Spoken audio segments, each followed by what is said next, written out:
destroys rainforests.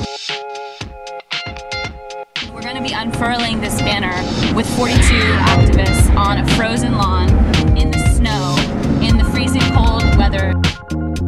General Mills has very close relationships with many problematic palm oil suppliers.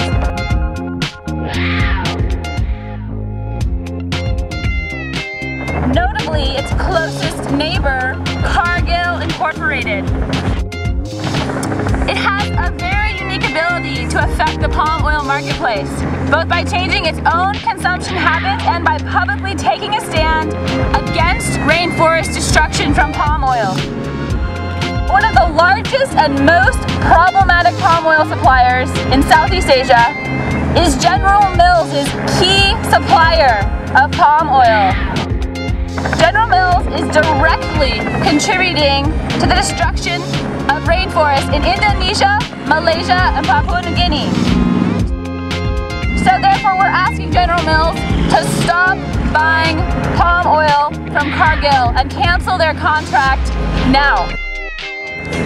When do we want them to cancel their contract? Now! General Mills, can you hear us?